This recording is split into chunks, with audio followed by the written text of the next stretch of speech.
Hey, hello everybody. It's been a while. Check in. Looks like I've got the lights a little too high and I'm washed out. Let's fix that. So, hey, it's good to be back. Thank you all for being here. I'm the Easy Coach, and now it's too dark. I'll play with the lights in a minute. Anyway, I've been away, and I'm happy to be back 10 days before TwitchCon. We'll talk a little bit about TwitchCon. Did I miss the audience check? Present. Raise his hand. Hey, Chalupa, it's good you're here. I'm glad to see my regulars again. I'm happy to be back. Um, so, usual stuff tonight, meaning, as always, our topic tonight is how to invent and why bother? Who cares? Who needs to be an inventor? We have Elon Musk, we had Leonardo da Vinci, we got enough inventors. No, wait. I think I can put a real point on why bother after we talk about how to do it. Why put in the effort? So I'm going to do that. I'm going to share a little bit about what I was doing while I was away. Maybe give a few TwitchCon teases. Maybe not. Maybe I'll do that next week. Recruit someone to be the live interview subject next week. Goody just thought I was bringing Elon on stream. That'd be good. I have met him once, but I don't have the pull yet to bring him on stream. So we'll see about that. Maybe someone will send him a clip and he'll turn out that he really wants to be here. So at TwitchCon, will there be an Easy Coach meetup? That is a fantastic idea. I will be there, and we could absolutely do that.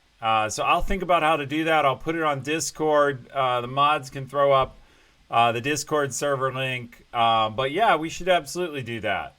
And if you're in chat and you're going to be at TwitchCon, obviously Chalupa I think is going to be there. I will be there. Several other people, our usual mod Shadow Fox will be there.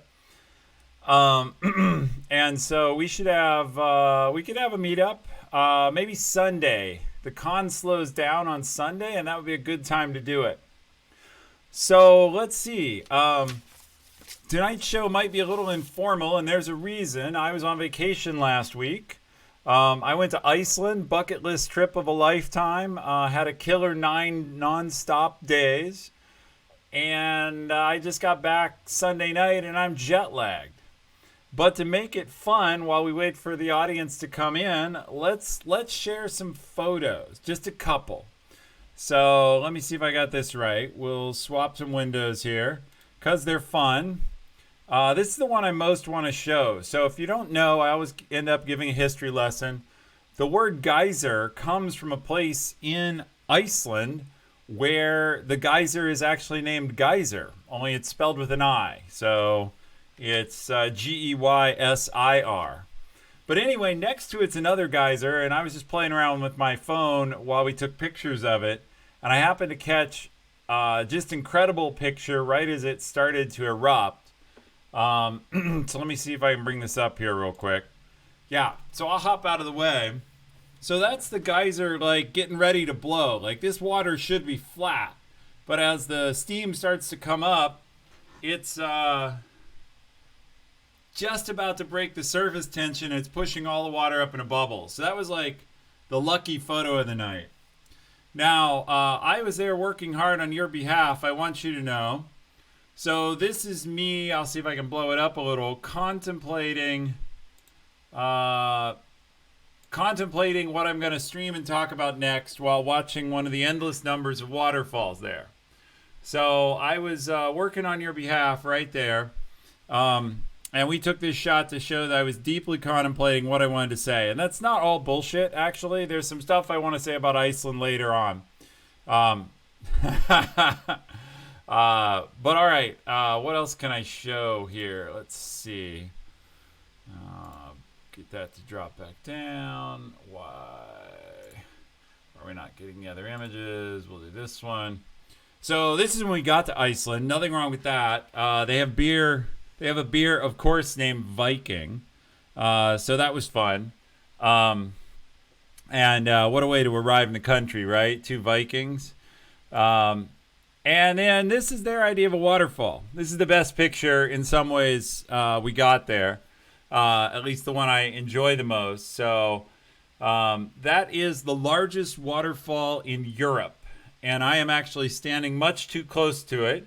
If I take one more step back, I'm probably not here to do the show. But it's amazing. That's a waterfall called Dettifoss. And the other thing that's amazing about Iceland, I'll just share for fun, and then we'll go on to the business of the show, is they have damn near perfect cell coverage everywhere in the country. Like, I've just been blown away. I was basically never out of coverage the whole time. How close am I to the actual edge? I am one step.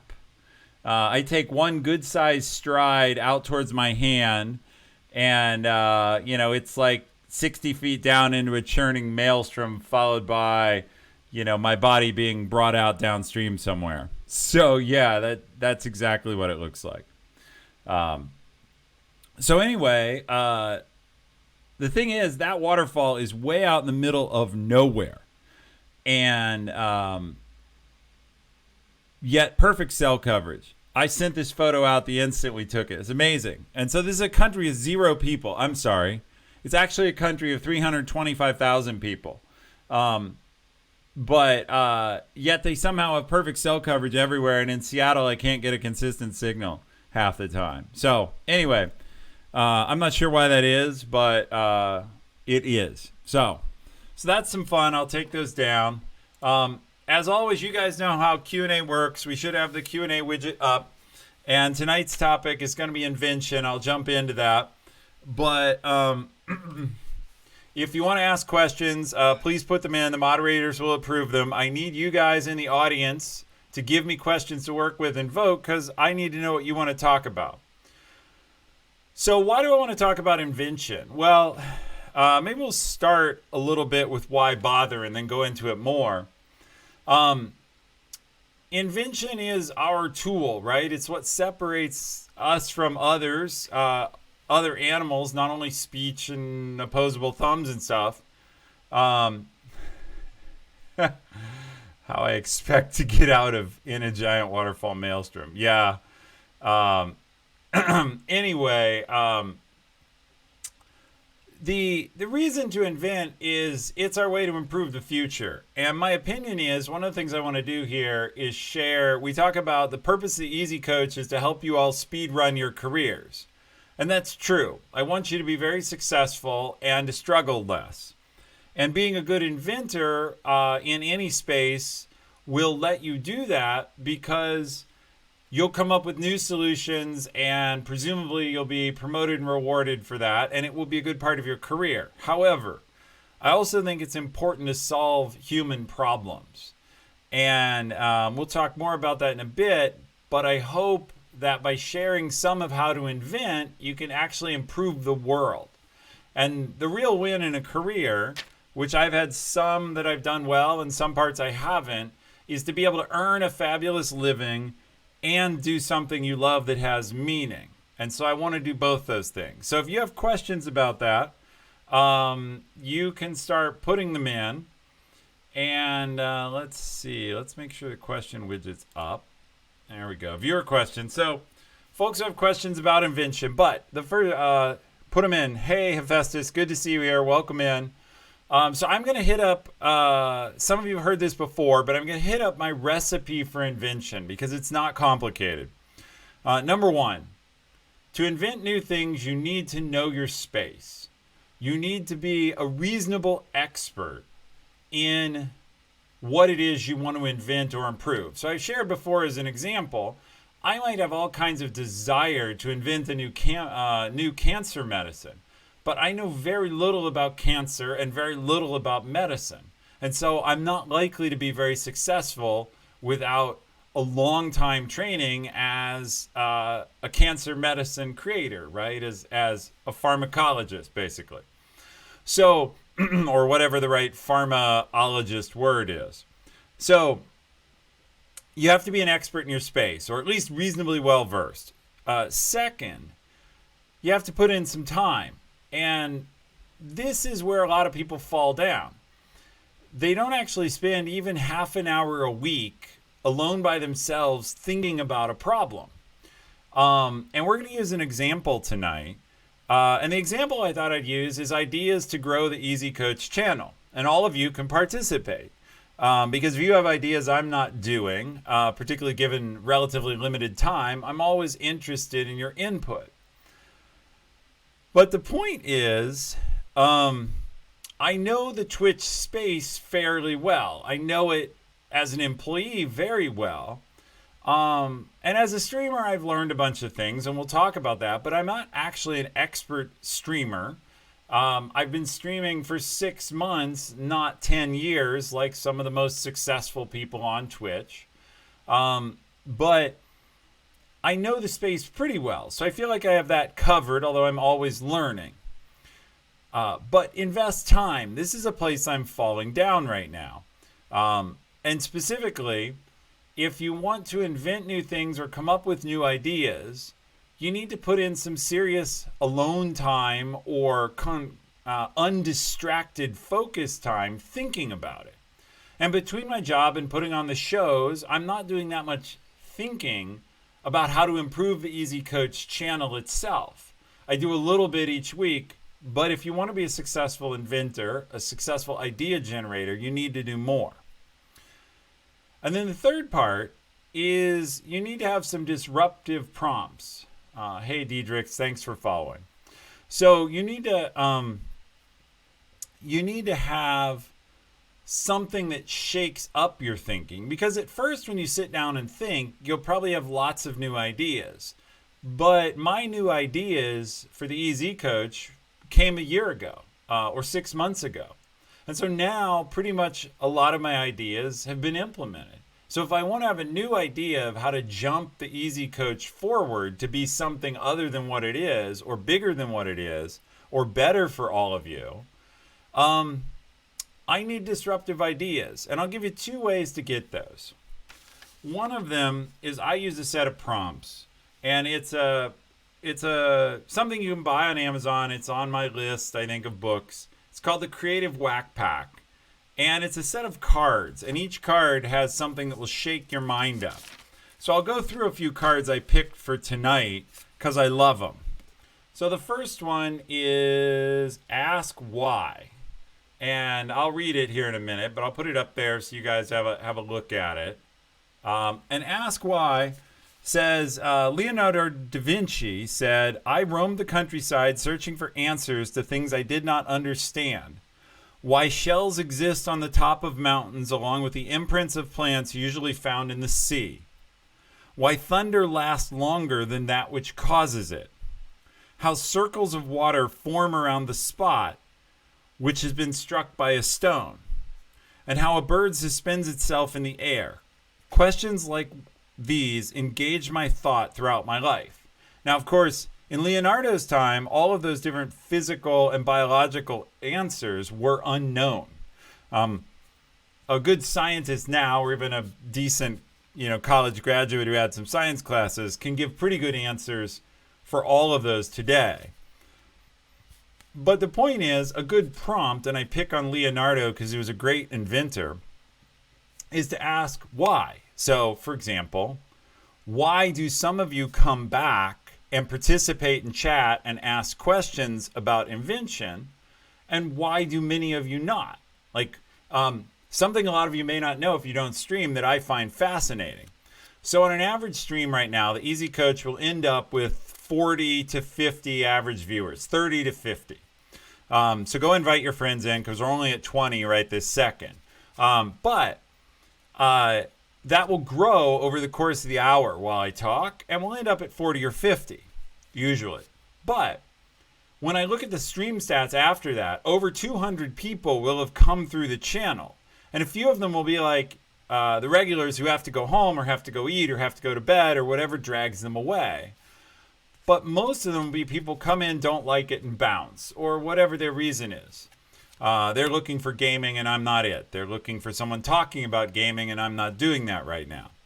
Or ever, basically.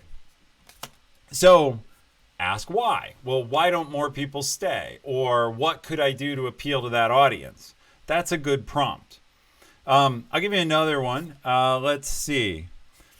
Another example. And then we'll go on from that. Why don't you game? Because I'm lousy. And because it's actually not my passion. I like games. I played a lot of games as a kid, early in the day. But I admit it, getting on Twitch and sucking at a game in front of everyone would be needlessly humiliating and not much fun for me, and probably not that engaging for you after a few cheap laughs. Hey, T Weirdo, good to see you. Always glad you're back. So yeah, it's honest answer, Guniash. I'll always try and give honest answers here if I can. So let's see. Another card. Here we go. Let's get it in focus and off my face. So this one's Get Out of Your Box. I'm sure you can read that. And then I'll read the rest real quick. It says, each culture has its own way of looking at the world. Often the best ideas come from cutting across disciplinary boundaries and looking into other fields. As some guy put it, Bob Wider, who I don't know, anyone can look at for fashion in a boutique or history in a museum. The creative explorer looks for history in a hardware store and fashion in an airport. As an example, World War I military designers borrowed from the Cubist art of Picasso to create more efficient camouflage patterns for tanks. So I've probably invented more things this one card's way than any other method I've used, which is borrow something from another field and apply it in the field I'm in. So those kind of prompts, when I'm trying to come up with something or solve a problem, I sometimes sit down and say, well, how is this solved in other fields? Or where could I look that I'm not?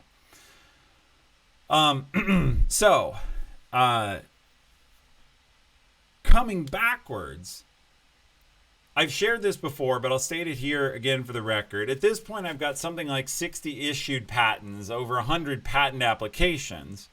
Nobody's asked a question yet. So we do need people, thank you mods, to put in questions about inventing, why to invent, about Iceland, anything you want to talk about. Because I'll finish the lecture part here in a minute, and we'll need some of you to jump in and have something we want to talk about. So please put in questions you'd like to discuss. Meanwhile, reviewing quickly, to be a good inventor, you got to know your space. You got to put in the time to actually think about it, which very few people do. If you're honest with yourself and you say, when was the last time you sat down for 30 minutes undistracted and actually thought about a problem hard? Thanks, Chalupa Whale. The mods can help you out with that if you're having issues there. Know your space, invest time, and then you need disruptive prompts. And the other place I would say you can get disruptive prompts, by the way, you can get disruptive prompts is you can get them from other people. And that's actually something where I thought we could have audience participation, which is if you have prompts for me about things you think I should be thinking about as I do the Easy Coach, I welcome them in chat, in Discord. I build the channel for you. So if there's somehow it's not meeting your expectations or you think it could be better, I have relatively thick skin. And I'd love to hear about it. And if you have a good suggestion, throw it out there, because this isn't about inventing new things for the Easy Coach. It's just an example. But the point is I ask other experts. So I asked Shadow Fox, who's a streamer and is our lead moderator. I don't think she's able to make it tonight. I ask Devin Nash, who many of you follow. I spend time with Devin. Bobby Scar, who some of you know, another Twitch streamer. And so I learned from them, but you get ideas from other people. And probably at TwitchCon, I'll spend a lot of time talking to other creators. So, all right, we have some questions now. Thank you. The usual rules apply. No one's voted on anything. So we have 24 members in the audience right now. If anyone goes into our extension, either on mobile or on web, and votes, you'll make sure your question is answered first. And feel free to put in more. I'll take a couple questions. And then we'll talk about what does it take to actually patent something. So the first question we have here is, can you share an example of something you invented by looking at another space and applying it to your own? Yeah, I'd love to. One of the patents I have that has been issued, so I can talk about it, is a patent on drones. And everyone knows Amazon's working on drone delivery. We have several different types of drones. But I was thinking about it one day, and I think most people here know I'm a war historian, like amateur. I just love to read about war history, and I find conflict in that way fascinating, though terrible. And I was thinking about aircraft carriers, and the thought had that came to me is, wow, rather everyone was talking about flying drones to and from the warehouse. And I thought, a much better way is to, as a delivery truck drives around a neighborhood, have the drones load and unload from its roof. And there's a few advantages. They can fly to and from houses much shorter. If anything goes wrong, you have a human nearby, like if a drone crashes or whatever, you have someone there. And if a drone, basically, you don't have to fly them so far, so the battery life is better and the delivery is quicker. And it's like a mobile rolling warehouse. And I got that from the analogy of an aircraft carrier. And I generalized and said, you could do this off a ship, off a blimp, off a boat, obviously off of a truck of any size. You could do it off a larger airplane. Some of those are more practical than others. But that's an example where I thought about something I knew about, which was an aircraft carrier, and I turned it into a rolling drone carrier. So I imagine a UPS truck with drones flying back and forth off the roof. And that's kind of what led to that. And that's one example of looking at another space where I was looking at military equipment and applying it to a new problem. Now, you'll say, well, okay, it's not that big of a leap to go from an aircraft carrier to a drone carrier. Like, aircraft carriers are well known. And the truth is, hey, thank you, Diggity Dog Dave. That was nice of you.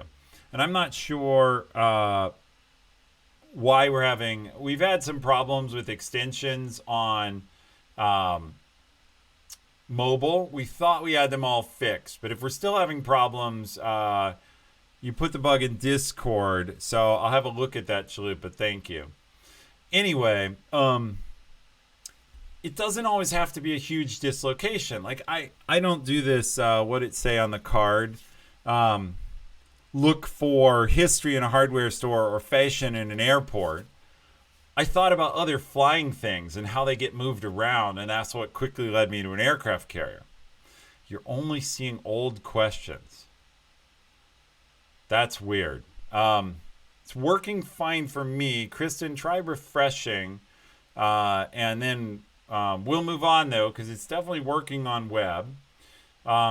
So we'll roll to the next question, which is the one Chalupa had. Yeah, there's a refresh button. That's true. Hit the refresh button at the top. At the top of the Ask Question widget. Hey, Ligerbox. It's good to see you here. We were just talking about medicine, actually. So we needed our resident doctor. Jetpacker Tyler, I don't talk about, I will give my Amazon position, but I don't talk about Amazon here normally. So I run Twitch Prime and some other related programs. I've spent 14 years at Amazon running a bunch of stuff you can go read about, but Prime Video, etc. But I normally don't go deeply into anything specifically about Amazon policy or Twitch policy. And hey, Ethernight. All right, the gang is all here now. Furrow Key. Sweet. So let's see. The next question is, people often think of companies like Apple and Amazon as very innovative companies. In reality, some of their best products already existed and they just did it better. For example, BlackBerry had smartphones before iPhone. A lot of the AWS managed services existed as open source. AWS just makes them better and easier to use. Are these companies actually inventive? That is an awesome question. So whoever put that in, and I guess that was yours, Chalupa, is a great question I love to discuss. And I see we've had some other questions entered. The mods are working overtime tonight, and will chuck them in when they can. So let's see. I'm going to take 1 second. Okay. Anyway, on this question, people often think of Apple and Amazon as very inventive. Look, there's a saying here that's very true. Well, there's a bunch of related sayings. So Edison famously said, I think 1% inspiration, 99% perspiration. There's another related saying, which is something like great execution kicks great strategy's ass. And I agree with these. Specifically, most companies execute poorly. And executing well and consistently will leave most other organizations and products in the dust. So you need a little bit of a good idea, and then you need a ton of work. And this is a point I didn't make on invention. We'll talk about it a little bit with patents, but it turns out you can patent something you don't actually build. So some of the things I've patented have been built. But I said I have 60 some issued patents. I would guess fewer than 5 of those have been built. So we can talk about whether or not the patent system is any good. Like the fact that you can patent things that no one ever builds. They're just ideas with a physical form. And we can talk about that also. The rules of making a patent is kind of silly because I have all these patents of things that are, some of them suck. They're bad ideas. They're mediocre ideas, but they're novel. Some of them are quite good, but haven't been built because of lack of time or expense, or I think they're good, and some of them have been built. But the point is, you only need a few ideas. And so I will talk about Amazon in this way. Amazon had this idea, for example, of Amazon Prime. And so they came up with an idea of Prime or of AWS. And AWS actually started before I got to Amazon. So it's about 15 years old. So they had this idea of doing managed services that you could buy with a credit card and buy the drink, by usage and not by rack or instance or whatever. And they've been building on it for 15 years. Now, there have been some subsidiary ideas, like what kind of services to have. But the point is, whether they invented cloud computing, whether Amazon did or somebody else, the idea that Amazon should do it and go into it was an Amazon idea. And that took 15 years of work to actually make happen. And it's not done yet, right? They're still building AWS web services and probably will be for another 15 years. So the point I'm making is one good idea can carry a company for a very long time. And yes, there will be subsequent ideas. But when I said people don't spend much time thinking, it's very easy after the fact, by the way. It's always easy to say, I see Lagerbach, you ordered Decisive. That's awesome. So the next question is, did you order it through the link on my website so that I get the affiliate credit? Mainly just so I can donate the proceeds, but also because it's fun and because I work there. But thank you either way. I think it's, now I'm going to become entitled and say, I am paying your salary, bud. There you go. You go for it. We appreciate Amazon. We appreciate all customers. So thank you. Meanwhile, it's always easy after the fact to criticize somebody else's invention. And the easiest way to know this is you'll hear people saying, well, can't you just, or didn't they just, or isn't that just?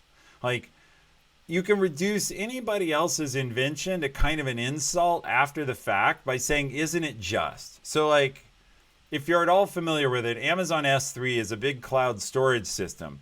It actually holds trillions of objects, like hundreds of trillions. But you can say, well, isn't that just a big disk drive? Isn't that just a big database, you can trivialize anyone's invention after the fact. So I'm answering this question of, are Apple and Amazon really innovative? I think they are. And I think Apple in particular has been consistently disruptive. You can look at other companies that may be better at being consistent at copying. I insult no one intentionally, but I think from the outside, I would say Cisco invented a lot early. Cisco's a networking firm if you don't know them, but they bought a lot of companies later. So were they inventive, or did they acquire a lot of their later success? All companies use acquisition as a tool, but I think these companies actually are inventive. So that's my final opinion on it. And I think if you want to invent, like, if you don't think they're inventive, may you be so smart and good at just executing as Steve Jobs and Jeff Bezos and the people who've run those companies. So the next question, and it's the last one we have entered, so unless more come in, I will go on to patenting in a minute. And then we'll go on to why bother inventing, and we'll throw in the question of the week somewhere in there. But the next question is, how much of invention is spontaneous versus deliberate, in your opinion?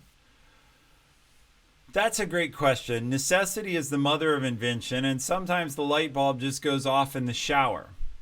But I think when the light bulb just goes off in the shower, it's still a result of at least the first two things I said, which is you have to be an expert in the space, but you also have to invest some time thinking. Now, there are some inventions I really admire, and I love to share these stories if I haven't. I don't think I ever have, because they invented in a way that like everyone else had the chance to, and it appears to have taken no special knowledge, and yet these people are probably fabulously rich.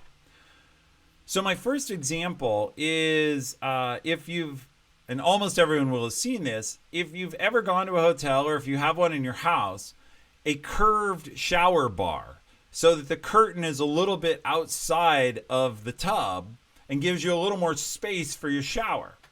Now, all through my life as a kid, I traveled in my own house, whatever. The shower bar was straight and the curtain was close in on you. And maybe 15 years ago, some bright person said, you know, if we just curve the bar, the curtain will still keep all the water in the shower, but it'll feel roomier. That invention is blindingly brilliant. And the thing that's interesting to me about it is it breaks the pattern I'm talking about, that you have to be an expert in the space. Every single person in this channel, I hope, if Devin were here, he would say, yes, I do like elbow room. I'm a big guy. Every single person, Devin would say maybe not. He sometimes accuses viewers of being a little bit potato-ish. But I have more faith in the crowd here. And Devin just likes to tease. Look, any one of us could have come up with the idea, curve the stupid shower bar. But the guy who did it is probably blindingly rich. And that kind of invention, it reminds us, shower bars have been around for way over 100 years. Like tubs in the Old West, they had like the bucket for a shower and they still had curtains around them. So there have been 100 years of time. Jalupa nailed it. Devin would say the basement dwellers don't shower. That is what I believe he would say. I think he's on Discord, by the way, if someone wants to go tell him we're speaking ill of him here in the channel. We're not speaking ill of him, but we are speaking of him. Anyway, and I know his girlfriend was on when I looked at Discord earlier. So anyway, they're probably gaming at the moment, but we can yank them out of that. Moving on, though, the point is, any one of us could have invented the curved shower bar and been rich. Why didn't we? Why can't we see something so valuable? And I will give you a second example. I live in Washington State. Work for Amazon in Seattle. Everybody knows that. I was out on one of the beaches on the Pacific Coast 10 years ago and driving, and we passed this huge house, and we asked somebody, who the hell owns this huge house? And they said, well, that house is owned. It's a beachfront, oceanfront house. That house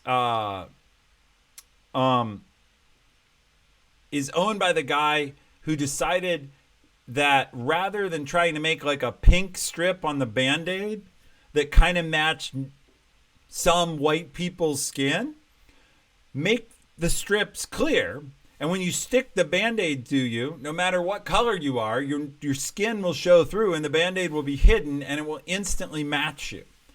And again, any idiot theoretically can look at a Band-Aid and say, you know, this pink one doesn't match me perfectly and it looks really dumb on a brown or black or other color person. If we made it clear, it would match better. That is not, in hindsight, a tough invention. But that guy is stinking rich and owns a huge house or girl, I don't know, it might be a woman, owns a huge house on the Washington oceanfront. From being smart enough to say, you know, if we made it clear, it would look better. So you can invent like that. So let's see. We have a comment in chat. I just got here, but I think inventing is easy. It's the execution that's hard. For instance, live streaming, glasses that display chat and connect to a battery pack. Yes, we talked about that earlier before you got here, actually. So welcome in, Condimenting. You're welcome here, and thank you for the comment. We talked about how execution is most of it. So I quoted Thomas Edison, who said 1% inspiration, 99% perspiration. So I think you have a point that perspiration is a huge part of it. So fair. I think that's true. That said, you still need the 1% inspiration. And figuring out whether or not streaming glasses are as good as some other idea is tough. Okay. Let's see. Guniyesh, I see you tried to post a link. Ship it to the mods, 40 Pink Dragons. We don't allow links as a way to control the channel, but you can direct message one of the mods, and I know your link is probably fair. Thing is, Amazon should make the glasses and it would be an investment in the platform. Well, separate idea, but cool. Kristen says, I love the problem solving, though maybe not inventive approach presented in the book Switch about the pile of different gloves the healthcare org used and the cost savings opportunity. I'm now trying to be innovative with problem solving and thinking if I can find one small, easy win, it could spur someone much smarter than me to invent something amazing. So I want to say, please don't believe that to invent you need to be incredibly smart. That was kind of my point with the story of both the shower bar and the Band-Aid. A lot of inventing is being observant about a problem. For example, another one of these cards that I was holding up earlier talks about how the guy who came up with Velcro was looking at the hooks on a burr. So like the type burr that gets caught in your clothing when you're hiking through tall grass or the woods. He realized those were little hooks in a microscopic way, and he could make Velcro out of them. Was that brilliant or was that observant? I think a lot of good inventing is being observant. Now, at Amazon, being candid, some people think I'm clever at inventing and some people think I'm derivative. And I'm okay with that.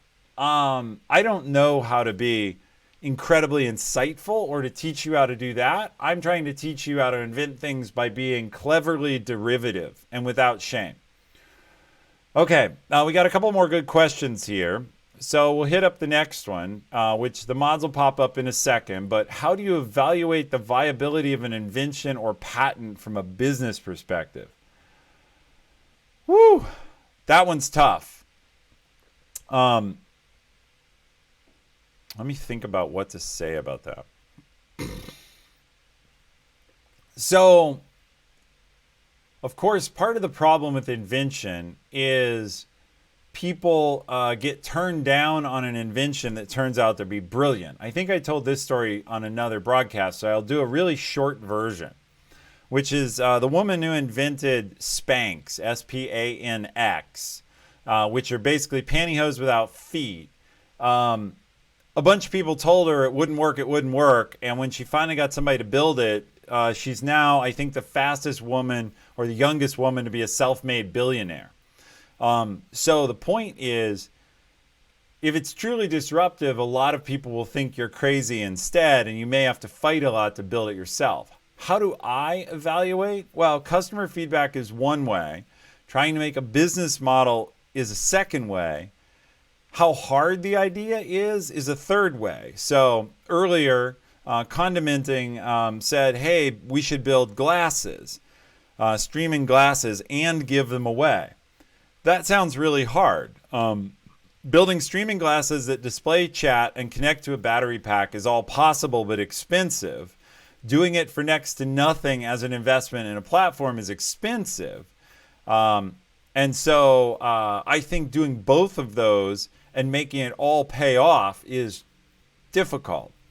And so I would look for some way to either lower the cost and make it simpler, or solve it without something so fancy, or to figure out how to make more money off of it so it would pay off.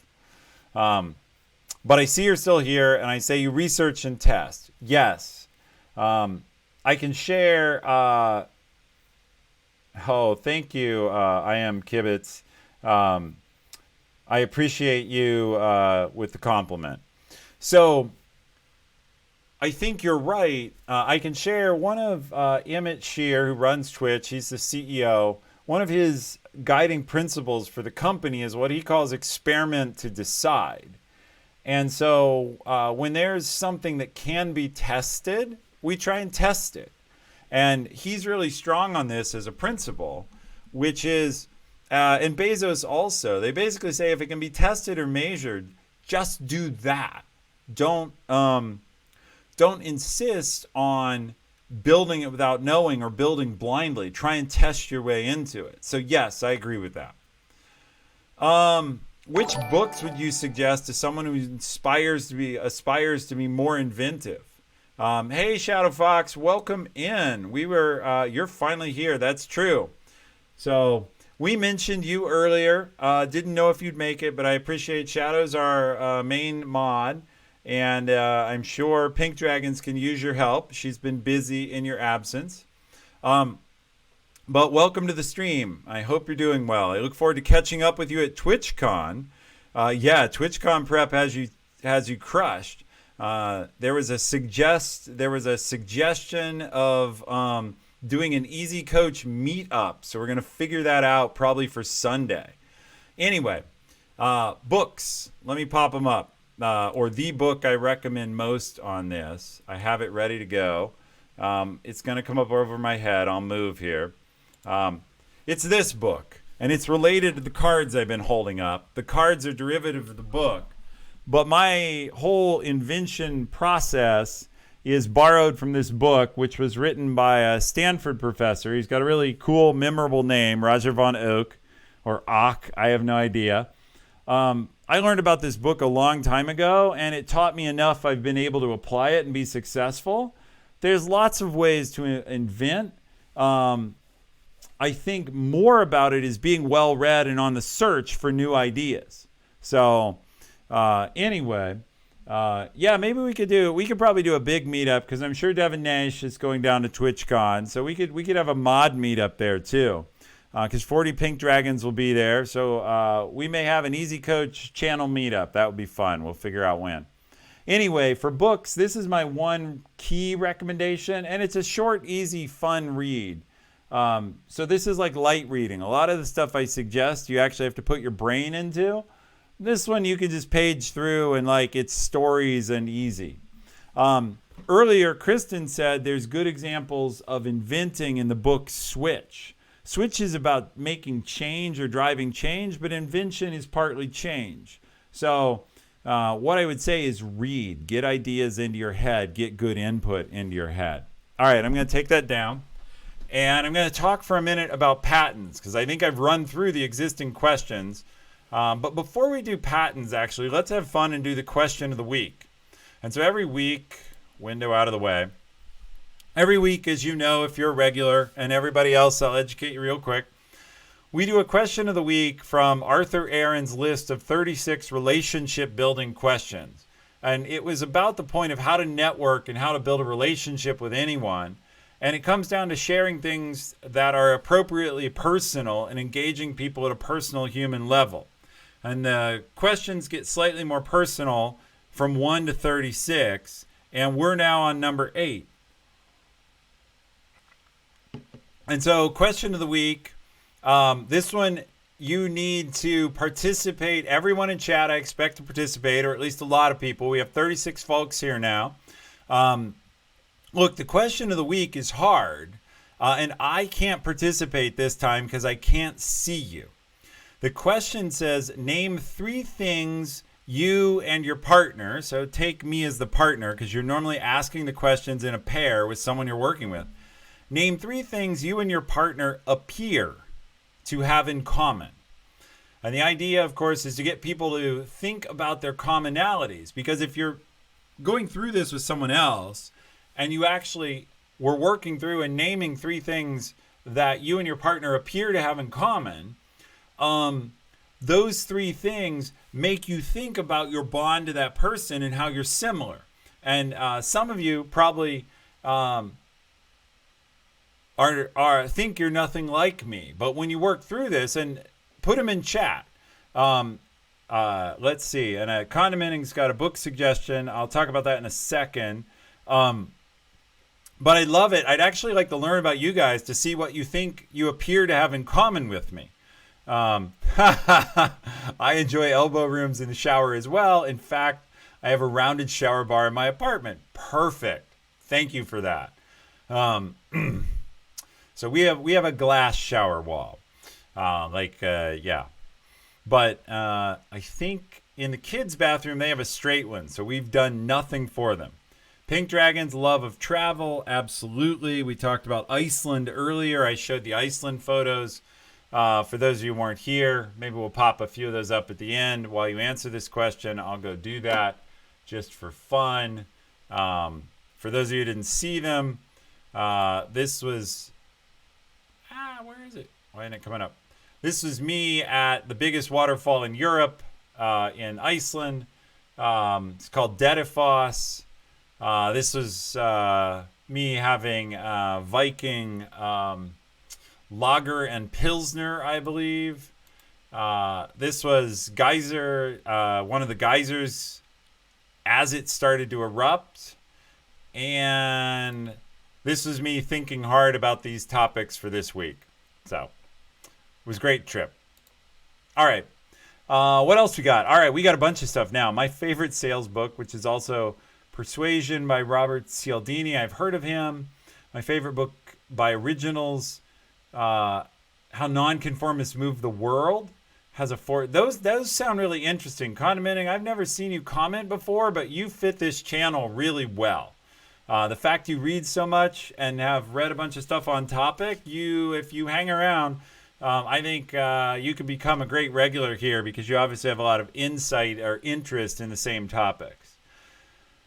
Diggy Dog Dave, I'm an undergrad in Seattle, but I think I share your interest in the theory behind personal growth. Excellent. Welcome to the channel. T Weirdo, yes, love of wine. We miss you here drinking wine. Chuck Laser, love of cardiovascular-based suffering. I've never heard from you either that I recall, but you're right. I do love hiking, climbing, ice hockey, tons of stuff. Ether Night, enjoyment of food. Yes, I want to comment, Icelandic chocolate is amazing. I'm a chocoholic, unabashedly, and I buy a lot of chocolate wherever I go. Yeah, okay. And so Icelandic chocolate among foods to enjoy. I think I'm going to have to steal that. I can only think of differences. Furrow Key. Well, Furrow Key, it's interesting. That, of course, isn't the point of the exercise. But, You must have. I'm glad to know you're into cardiovascular-based suffering. No, wait. Undergrad in Seattle, so you're local. All right. Or maybe you just like the theory of personal growth. White undershirt. Yeah, generally only on this channel. I no longer have to dress up this way at work. I mostly wear Twitch hoodies. Um, Hephaestus, we both manage a team. Yes, we had a background in engineering, but don't, I assume you mean don't code anymore for work, read tons of business books. Hephaestus wins the prize for the first to say 3 things. Kristen, being driven, valuing personal growth for yourselves and others. Chatty, yes. Kristen is second for 3 similarities. All right, I love this exercise. It's my first time seeing you on. Great. Well, Condomining and everyone else, please follow us. Come back. We broadcast usually Tuesdays, but some weeknight at 6 p.m. Sometimes we do 8 p.m. when we're coaching. So when we're coaching individuals. Either way, love to have you here, and I'll talk about next week's topic in a bit. So let's talk about the patent system for a minute, and then we'll see if new questions come in. So for the patent system, I've said a couple times I have 60 patents issued, 100 applied for. I didn't think I'd have any. I thought getting a patent was really hard. I will share that I think the U.S. patent system is broken. I won't get deeply into the politics, but like I said, you can get a patent for something that you never build. The only rules on a patent, and I'm not an attorney, these are layman's rules, it has to serve a useful purpose. Well, I'm not sure how they define that, but I guess you're not allowed to patent things that don't state some purpose or that the patent office thinks aren't useful. It has to be novel, which means no one can have patented it before, and it has to be not trivially obvious. Well, that one's tricky because everything's obvious after someone else does it, and it's not obvious before necessarily.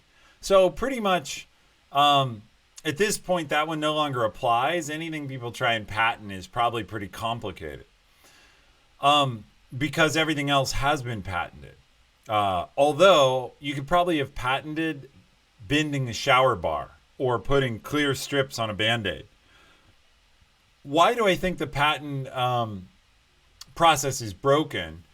Basically, patent examiners are massively overwhelmed, and they spend a few minutes on your patent, and they decide whether or not to let you patent it. And they issue patents for some crazy stuff, and for overlapping contradictory things. And then the courts have to sort it out if people decide to sue over it. So we'll leave aside whether or not patents are good. I just thought I'd share that if you ever wanted to get a patent, it's really, the hard part is hiring a lawyer and spending the money to get it written up. But if you have a good idea and you want to get it patented, you probably can if it's new and so-called novel. I'm not sure patents are that useful anymore either. Enforcing them is really hard. But so if you have questions about the patent process, what I want to convey is it's really not, I thought you had to like invent the telephone like Alexander Graham Bell or invent the light bulb like Edison. I explained earlier my idea on drones. I also have a patent on Twitch extension technology. And basically, actually, I have several, I think, but the idea of extensions was very patentable. The idea that you could have a stream and that you could have an interactive area like our Q&A widget where the audience could interact over top of the stream, that was patentable. And so, chat existed, but chat is beside the stream. Having an area where you can have a live stream and the audience can interact with the streamer and with each other through some piece of code and a window on it was patentable. Should it have been? I don't know. I'm not here to argue that. It's one of my 60 patents. And extensions seem pretty useful to me. Like, it lets us have a way to do Q&A. There's a lot of other uses for it. So I'm going to take the next question and then The last topic we'll go to after that is why bother inventing? And that's going to be a little bit of a gear shift from our usual career development, but I want to talk about it. So the last question here is, do you think that people need to have a base level of wealth in order to have successful inventions? There is such a low success rate for startups and other creative endeavors. Poor people cannot take that risk. No. How can you patent an API? I don't know if you can. I think you can patent an algorithm, but not a mathematical formula, for example. So you can have a patent on form. Anyway, let me answer this other question. I'll come back to that. If you want to ask questions, condimenting, please throw them in to our question extension, because that's our way of handling it. And we just talked about extensions is something I had a hand in inventing. So that's how we do all the questions. And Shadow Fox just popped up how to do them. So, and Furrow Key, same thing. I'm happy to answer the questions, but chuck them into the widget if you don't mind. And I see someone did that for you. All right. Do you think that people have to have a base level of wealth in order to have successful inventions? This kind of goes to the next part of why invent. Wealth, completely non-politically, wealth is unevenly distributed. And if inventing is way up on Maslow's hierarchy of needs towards self-actualization, and it's way above like food, clothing, shelter. So yes, maybe starving people in a poor situation or a disaster like where the hurricane has gone through the Bahamas are inventive, but they're not going to be inventive in a like make money kind of way of inventing something new. So yeah, basically I do think you have to have enough wealth and security to be able to invest in something other than raw survival. And this has probably always been true. Like if you think of earlier, I held up this card and we talked about Leonardo da Vinci. And if you think about any of the people in the Renaissance who were big inventors, they had patrons. They were either independently wealthy and part of the nobility themselves, or they had people like the Medici family funding them. So Michelangelo, artist, Medicis. Leonardo da Vinci, inventor, Medicis. Many of, I don't know where Isaac Newton's money came from, but he's Sir Isaac Newton. So he may have gotten that later in life. After he was famous, he may have been wealthy or part of the nobility already. You clearly can't be scratching for survival and then also trying to come up with the iPhone or whatever. How much wealth you need is a separate issue. Elon Musk is thought of as super inventive with Tesla and SpaceX. No doubt he is. But he had PayPal first, so he's independently wealthy, and then he's having his encore hits. Bezos, by comparison, was, I don't know his whole story precisely, but he was on Wall Street and working at a hedge fund, so he was probably well paid, like upper middle class or something, but then he makes Amazon. So it's not clear you have to be blindingly wealthy to invent, but obviously you can't be super poor. So I'm not sure the point of this question, but I do think you have to have a base level of resources. Now, I am sure there are examples of dirt poor people coming up with amazing inventions from having nothing. So, all right. I've answered that. I'll go on in a second. Ligerbox, one of our regulars, says, I got a hugely important email. Holy shit. I assume you're going to share with us. I will be able to transfer my... All right. So, for those of you who don't know, Ligerbox is a physician in Singapore. He's a researcher in some of the coolest stuff in the world. And you should tell us the story sometime about if you did anything to cause that to happen. Because we're about career development. So did you just get lucky, or did you cause that somehow? But he's basically Dr. House, for those of you who know the series. He's an infectious disease researcher. So a poorly paid specialty that I think is super cool. And he was telling me that we all need to get vaccinated for tick-borne encephalitis, which sounds pretty scary. Let me see if I can bring it up here real quick. Tick-borne. All right, tick-borne encephalitis vaccine. Here we go. We'll switch this up. We'll bring it up over my face. We'll blow it up a little here. So this is what Liger says we all need to avoid because it's horrible. I told him, hey, I'm in Seattle and it's Central and Eastern Europe and Northern Asia. What's up with that? But apparently this is horrible and he knows all about it. All right, so we're going to go back to his story now because it's about career development. We're going to let him hijack for a second and then we'll go back to questions. But it's always good when someone has a career success. We like to celebrate those here in the channel because it's part of what we do. We want to see people grow. Oh, I got to get the window down. Okay, done. So let's see. I caused it for sure. There are like 50 decisions that on their own could have ended my career in research. It's been incredibly stressful to do this social gambling. Well, congratulations on that. I hope to hear more. And I see some new people following. That's great. Thanks for following. All right. So we got a couple more questions here. I'll take the next one, which is, what is the point of you patenting things, Ethan? It seems like either it causes people to hog ideas so others can't build them. So, of course, the moral point of patenting was to allow inventors to protect their inventions. It was actually meant to protect the little guy.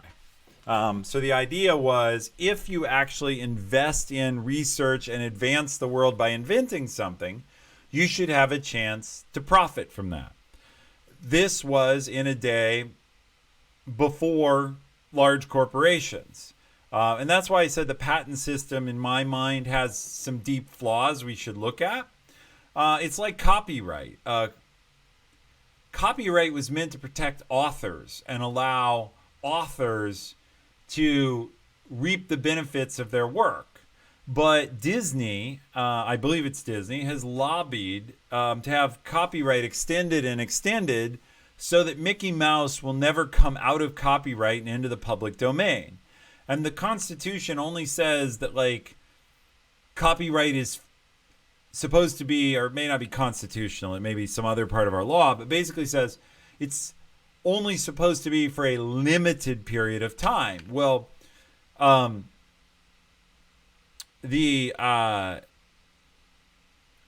has managed to get that extended to be like the lifetime of the creator plus 70 years because Walt Disney's dead, and they just keep extending it. So I don't think these are great. I think our system was designed for a different time. What I have seen is the big companies, at least, appear to have cross-licensed. And so it's a fancy way of saying the big companies just make deals with each other not to sue each other. We can argue whether or not that's good, but I don't see a lot of this hogging of ideas, except when patents are bought up by what's called patent trolls. And I'm not really a lawyer, so I'm not going to go into any more of this, but I think our patent system needs reform. I patent things because I think it's interesting to figure out, can I invent something new? And patent is kind of a sign of that. So it's a way to keep score. So Ligerbox, they may be arguing that with Mickey Mouse a trademark, but I know they've worked to extend patent law. Black Welfare Rat. That is not a very flattering name, but I'm glad you followed the channel as long as you turn out to be a good participant. Matchstick Man, yes, you are an hour late. Okay, but welcome anyway. Glad to have you here. Okay, let's see. So, next question. What do you think about the theory that patents are essentially corporate nuclear weapons in the sense of mutually assured destruction if big companies begin suing each other. So I will only speak generally about corporations, nothing about my corporation specific. But I think that there's some truth to this. Cross-licensing, which I just talked about, big companies have thousands or tens of thousands of patents. And what they've pointed out to each other is, hey, you probably infringe a lot of our patents and we probably infringe a lot of yours. We can spend a lot of money on lawyers and years doing it and get nowhere, or we can agree to leave each other alone. And it's actually called a patent peace. And so I do think there's an analogy to like mutually assured destruction and nuclear weapons. That's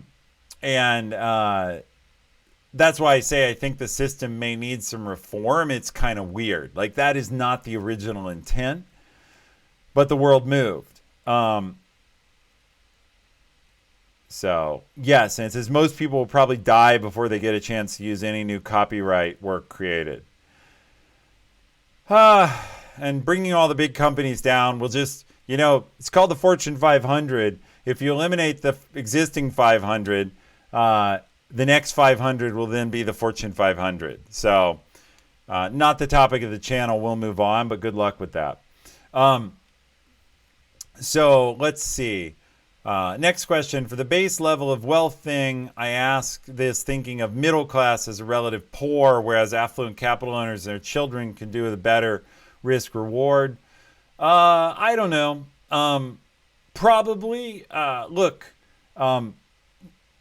more wealth is always going to generate more options. If you have enough money that you're not starving, you can think about getting a house or getting an education. And if you have those things and you have more money, you can think about getting a better education or an advanced degree or a bigger car or better medical care. And then at the extreme, if you have crazy billionaire money, you can think about like changing the political system in the country where you live and having foundations to research or implement your medical or political or technological ideas. So yes,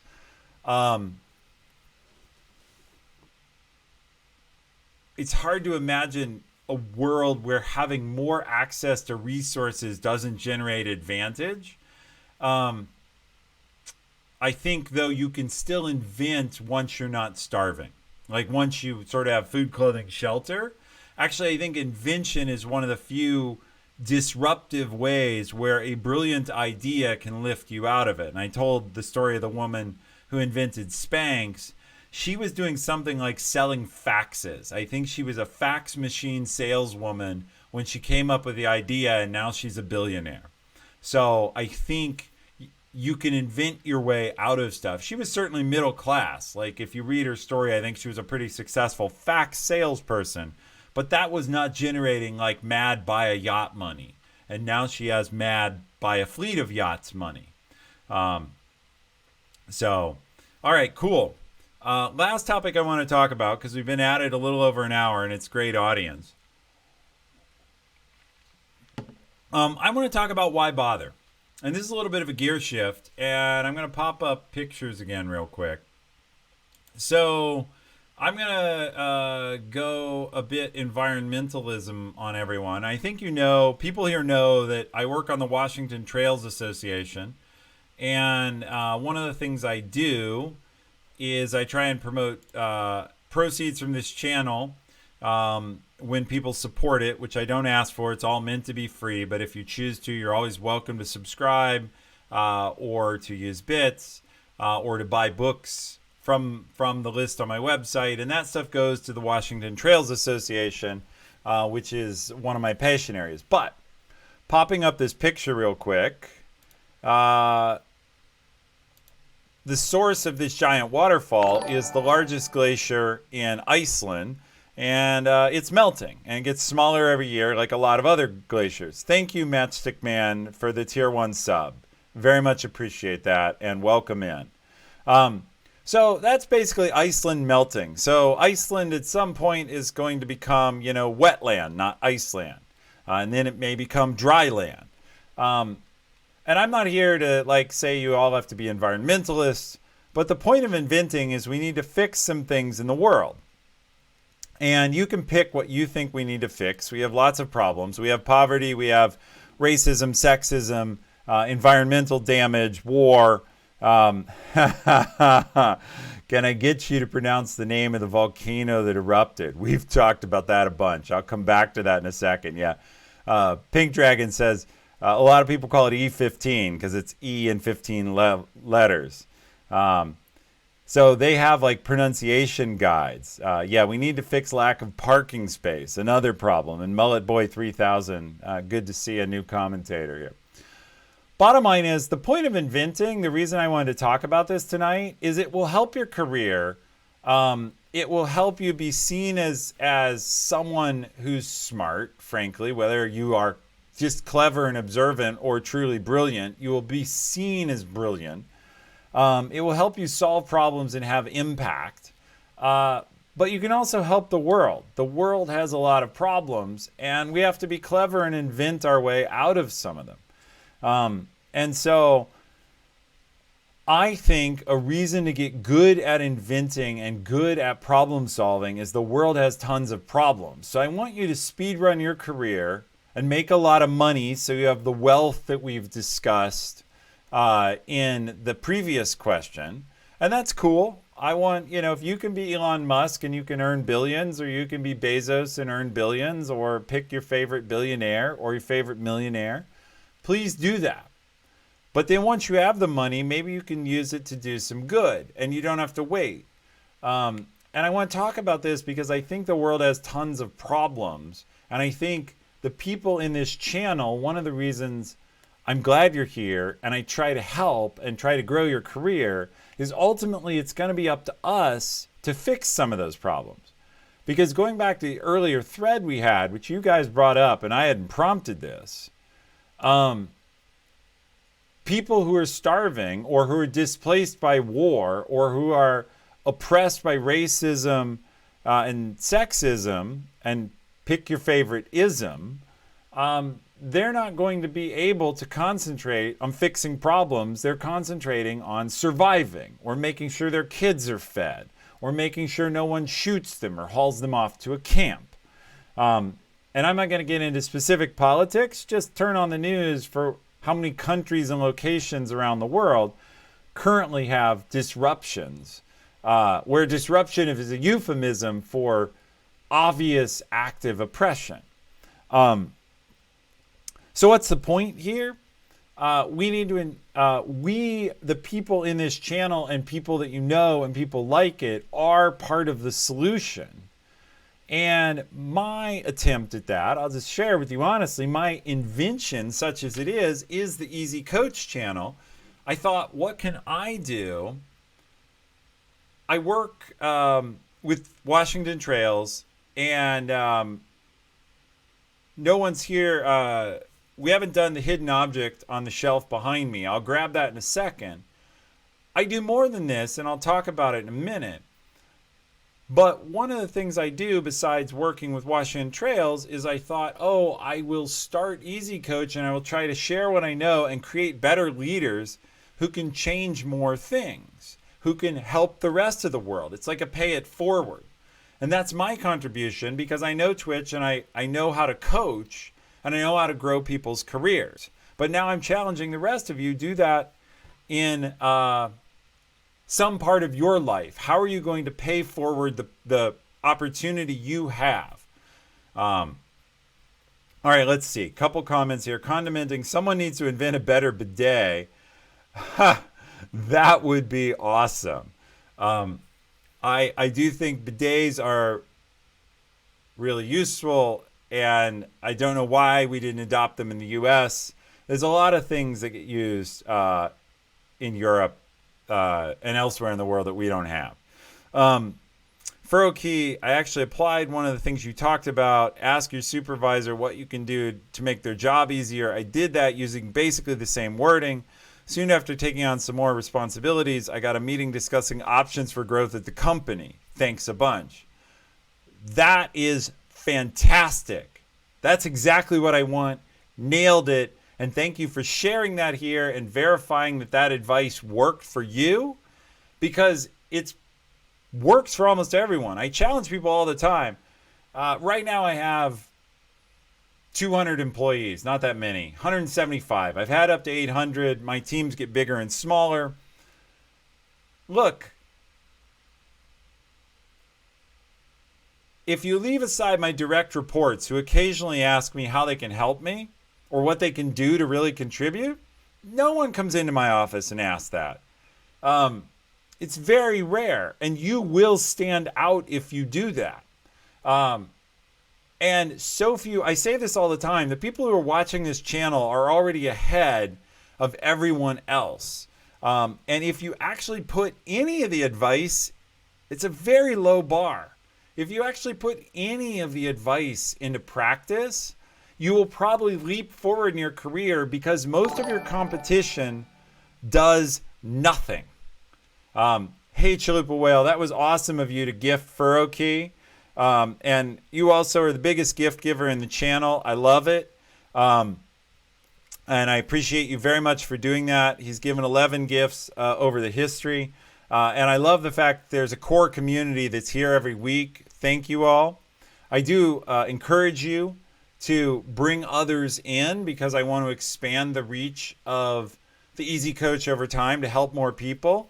But Furrow Key, you made my day, because I really do this just to help a few people. If I can change a few people's lives and opportunities, that makes me so happy. And the fact that something I said has made your life a little bit better, that's amazing.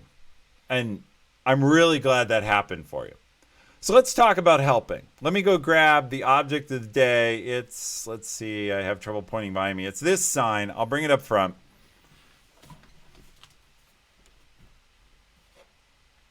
So, I'll hold this up. We'll get it full frame. Of course, then I can't see. So, there we go. Everybody can see it. Got to turn it more. Other way, other way. All right, I'm not doing a very good job getting this on camera. There we go. So, now everybody's seen it. Look, it's a plaque I got years ago. The Bunyoro-Kitara Diocese is an Episcopalian, or what the rest of the world would call Anglican diocese in Uganda. And I met these guys through a church that I was part of 20 years ago in Pittsburgh, and I got to know them. And wait, what? A girls' school? Yes, the girls' primary school in Uganda in this diocese. And it was a disgusting mess, and they asked me if I could help them improve it. So the great thing about working in the third world is that money goes an incredible long way. So the average wage in Uganda has grown since I started working with that diocese from $1 a day to $2 a day. And no, schools in America are not typically separated by gender anymore. It's in fact nearly legally impossible to do that. But it's not impossible in Uganda. So anyway, with the cost of labor $1, now $2 a day, you can do a lot of work on a school for very few dollars. So I was able to send them some money. And over time, this school was greatly improved. And that's the kind of thing that each of us can do. I started working with Uganda nearly 20 years ago.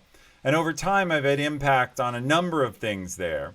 But the point I actually want to make is I told them, hey, I want to work on schools and medical projects, because those things have lifelong consequences. If you can educate more people, they can then contribute to society. If you can keep them healthy, then you don't lose life, and people have the chance to contribute back to society.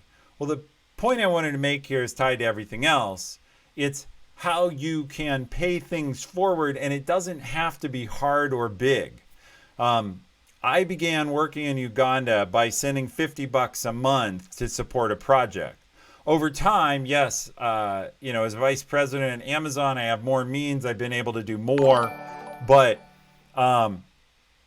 Furrow Key, that's awesome. You just paid it forward. That's awesome. Say the word and I will dump my career and do MSF. Sorry to be blind here. I did mention earlier I'm jet lagged. What is MSF? Microsoft Foundation or something. I'm sure you'll chime in and tell me. Anyway, Furrow Key, you did just pay it forward. That was awesome. Your tier 1 sub ended up with Liger Box. That's even funnier and great. Medellin Sans Frontiers. Yes, Doctors Without Borders. I love those guys. They're incredible. Say the word. Well, I am sure if you wanted to go be a doctor in some of the clinics in the Bunyoro Katara Diocese, you would be super welcome. Sometime I can share pictures with them. Condimenting, yes, I am a vice president at Amazon. I am vice president of Twitch Prime. I've been a vice president there for a few years. I've worked on a number of things there. We can go through my resume some other time, but yeah, it's fun. I worked at Twitch for a while under Emmett Shear, the CEO. I built extensions. My teams and I built extensions, as well as the bits and subs systems and a number of other things. But I don't represent Amazon here. That's merely my role, and I don't talk about Twitch policy or Amazon policy. All right, cool. So this has been a fun discussion. We have one question left in the question widget, and it's a little bit of an opinion question, so I won't get into it. If any of you have any last questions you want me to answer on your careers on IP, there is one thing I need. Our next show, I was going to do a mock interview. So I need someone who wants to be interviewed on some role that I can reasonably interview you for, or some set of competencies. I thought we'd do a live mock interview for the audience, and we could talk about how to interview well, what are good answers and what are not, and we could do a live mock interview. But I need someone as a volunteer for that. Furrow Key, I asked you in the Discord channel if you wanted to do it. But you haven't answered there because you brought it up, I think, and I went back to you and said, do you want to do it? Oh, someone new. ERP or ERPer. That's scary. Well, all right, Furrow Key, you would volunteer, and I asked you if you wanted to do it. So you need to be available next Tuesday at the same time and be able to get on video with me and be interviewed. So if you want to do it, I'll be happy to take you. Ligerbox, I cannot interview you for in-house infectious disease physician. So that won't work. But I know Furrow Key, I think I can interview you for some things based on the history you put in Discord of what you do. Because he hit our channel there and introduced himself. And if I pop that up, he's in Ontario, Canada, and he's a CS student, and he's trying to find the branch of computer science he likes the most. So we need a little bit of a resume on you, and we can do an interview for like an entry-level software development job. So yeah, you can reach me on Discord, and we'll take it from there. Just send me a direct message there, and we'll get it set up. But we'll do it next Tuesday. That'll be our next show. And I hope you all come back for that. We'll talk about other fun stuff as well, but we'll get Furrow Key on here. And the real point will be a live demonstration. What time on Tuesday? 6 p.m. Pacific. 6 p.m. Pacific on Tuesday the 24th. We'll do a live interview with him. We'll also talk a little bit about TwitchCon. We'll have the TwitchCon meetup time. Oh man, that's going to be a hard interview. Ethan is like the greatest of all time. Well, I won't end up interviewing on code, right? We'll use the Amazon leadership principles, and we'll talk about fit for the role, and we'll talk about what makes him. And no, there's no need to be scared. It'll all be friendly, but The real point is to coach on what makes a good interview and what will help you get a job. And the big thing, if you haven't done it yet, you can take a quick look. Most companies now use something called behavioral interviewing, and we'll talk about that a little bit. But for okay, I look forward to it. And so we'll talk offline about how to do it. So with that, we'll probably wrap up for tonight. I will say, look, we grow through your referrals. This has been fun chatting with all the people, and we've drawn out a lot of new chatters tonight, which is great. A lot of people who've never shown up in chat before have rung in, followed, and enjoyed, and that's really great. But all of you, I ask, hey, refer us to your friends. Remember, everything we do here, if you can't watch live, you can get on YouTube. It's usually published within 24 hours. We have a great set of people. Racine, who's not here tonight, she lives on the East Coast, and so she's probably asleep or just watching silently, as well as Shivang. They put us up on both YouTube and every podcast channel, usually within 24 hours. Ligerbox paying it forward. Oh, that is awesome. Ligerbox, thank you for the sub. You guys are setting a trend. It ends up with Shadow Fox, our lead moderator. I will say, by the way, the algorithm I know there's been some questions on Twitch, I won't get into them, about the algorithm for how subs get gifted. I will just say here, each gift is going to someone who's super active in our community. And so that's awesome. Zero Variety, Zero Co-Variety came in late but caught the last 30 minutes. Really cool stream. You look forward to more. Great. Please follow us. I saw you join and follow. So actually, I saw you follow in chats and follow only mode. But it was good to see you follow. I appreciate all the new people. We generally broadcast about once a week, usually early in the week.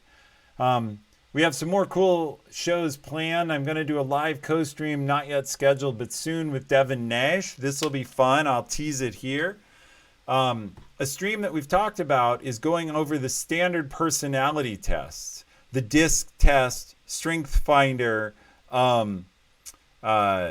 Myers-Briggs. Well, Devin has taken none of them. And so Devin is going to take one of the tests, and then both he and I will share our results on stream, and we'll go over how the personality tests work and what they can do for your career in helping you understand both your own work style and how you interact with others and their different work styles. Ligerbox, that's really interesting. You're trying to gain 6 pounds because most people are trying to shed it. Chalupa, you expect Devin to fail the test. I'm not sure you can fail a personality type analysis, but maybe. All right. So anything else? I think we've hit all the questions. Anything else you guys want to talk about that's just informal and fun? I'll hang out for a few minutes. 6'5", 225. Well, you are okay. I get why you might want to. Anything else though you want to chat about? We can just go informal for a minute. I am gifting you my extra pounds. Wow, Liger, I wish I had your problem. You probably want those extra 15 pounds to be muscle. Because, man, I said earlier I'm a chocoholic, and it would be my dream if I just needed to add 15 pounds of weight and I didn't care what kind of weight it was. But I will say, some of you know this. I've shared it before. I haven't put up pictures ever. When I was a kid, I had the other problem. I weigh 200 now. I weighed 275 roughly. And so I lost 75 to 80 pounds. And that's not the fun way. The fun way is what he's trying to do, although it can be hard work if you're trying to build it as muscle. And yes, yeah. So, as I recall, Liger actually is an MMA fighter. So Kristen's right about that. All right. Anybody else got anything you want to bring up? Otherwise, Liger, congratulations on you getting the chance, hopefully, to transfer to a new supervisor. Furokey, thank you for sharing your story of applying what you did at work and applying the advice here and getting asked about growth. That was awesome. And I look forward to doing a mock interview with you. You'll have to give me some resume to explain how you're both a CS student and you have a job. Like, how is that working out? What's the circumstance there? So we'll need a little bit of background so I can interview against it. Let's see. We had one more question come in. You mentioned the example with drones. Are there any patents you could talk about that were executed and used today? Well, the extensions one. So I talked about extensions and the fact I patented, along with some others, we wrote a patent on Twitch extensions and the idea of having an interactive streamer to viewer area over the stream where you could have an interactive widget or experience where viewers could contribute or control aspects of a game or a stream from a viewing experience. So that's an example where it was actually executed and used. What do you do when you aren't enjoying work, when it's something you've really enjoyed previously? That's a great question, Zero.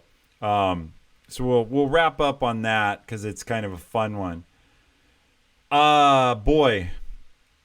So there's a whole psychology about when you're burnt out at work. And I don't know why you're not enjoying work. But it's usually most people end up changing jobs based on having a bad supervisor. And we just heard that from Ligerbox. That's what he's trying to do. But 70% of people who leave a job, it's because they don't get along with their direct supervisor. So I don't know what's causing you to not enjoy your work. You may not even know. But if you do, it's addressing that cause. What do you do when you aren't enjoying work when it's something you've really enjoyed previously? There's a number of different types of burnout or stress that can cause that. And so I'd need to know a little bit more. If we're sharing stories, I use the method from the Decisive book, WRAP, to negotiate a buy-in for one of our managers who was interested in equity in the company. We widened our options and created a plan based on increasing company revenue to lead to more equity. That's awesome too. So great story, Hephaestus. I'm super glad. Someone else here, I think it was Liger, actually said they just bought Decisive today. And they bought it through the link on theeasycoach.com, our blog and website. So thank you for doing that. But that's another great story. Look, I love the fact that you guys who are regulars are getting stuff out of this, applying it, and seeing results. That is the greatest praise. I appreciate all the subs today and everyone gifting and paying it forward. That was awesome to see. That was like the strongest community we've had. But that was amazing. And the fact that it's working. So, all right, I've been on an hour and a half. I need to go to dinner. And since I'm still on Icelandic time, I'm kind of jet lagged. And so I'm going to crash soon. I can feel it coming. I've talked myself to death. Specifically a question like, what would it be true for me to agree with this idea? Helped us be creative. Yes, that's a great one. Lead Hephaestus. What would have to be true for this idea is a great way to get people into positive brainstorming. When they start saying no, you basically ask them and you say, look, what would it take for you to agree? Or my boss phrases it this way: under what circumstances would you consider? And so you get their list of like what would have to be true. Under what circumstances would you promote me? Or under what circumstances could we invest in this idea? Or could we fund this project? Under what circumstances? It gets people totally into the positive. What else do we have? All right. I'm going to sign off. Thank you all. See you in a week for Furrow Key's live interview. Good night. Cheers.